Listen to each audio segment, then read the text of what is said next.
ပရိသတ်များအားလုံးပဲမင်္ဂလာပါဒီနေ့မှာတော့အေဒီတိုင်းဒရာကြီးလက်မျက်နှာမျိုးနဲ့အတွမ်းမှာ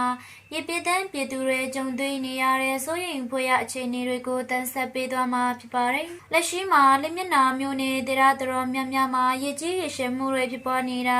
ရဲ့အတော်ကြာမြင့်ခဲ့ပြီဖြစ်ပေမဲ့ရေပြမကျသေးပဲဆက်လက်မြင့်တက်နေစေဖြစ်ပါတယ်မိုးစတရွတော်မှုနဲ့အထက်ပိုင်းကရေဆက်မှုတွေကြောင့်ငဝမျက်ရည်ဟာစိုးရိမ်အမှတ်ထဲကျော်လွန်နေပြီးကြေးရွာတော်များများရေနဲ့မြုပ်နေရတာဖြစ်ပါတယ်။ရေပြင်းမကျနိုင်သေးတာကြောင့်ဒေသခံပြည်သူတွေရဲ့နေဆန်လူနေမှုဘဝဟာအတော်လေးကိုအခက်အခဲတွေနဲ့ကြုံတွေ့နေရပါတယ်။အနိမ့်ပိုင်းကျေးရွာတွေမှာဆိုရင်နေအိမ်အများပြားရေနှမြုပ်နေလို့ပေလွတ်ရာကုန်းမြန်းတွေလက်မကြီးတွေနဲ့နေဆက်ရာပုံတော်ကြီးကျောင်းတွေမှာတော်ရောက်ခိုလုံနေကြရပါတယ်။တွားရေးလာရေးနဲ့နေထိုင်ရေးအလွန်ပဲရေငုံနှုတ်ပိတ်ခက်ခဲနေကြတာဖြစ်ပါတယ်။လက်ရှိမှာအဓိကကြုံတွေ့နေရတဲ့အခက်အခဲတွေကတော့တောက်တောင်းရင်နဲ့စားနဲ့ရိခါရှာပါမှုပဲဖြစ်ပါတယ်။ရေသွမ်းရေကန်တွေရေနှမြုပ်ကုန်တာကြောင့်တန်ရှင်တဲ့တောက်တောင်းရေရရှိဖို့ခက်ခဲနေတယ်လို့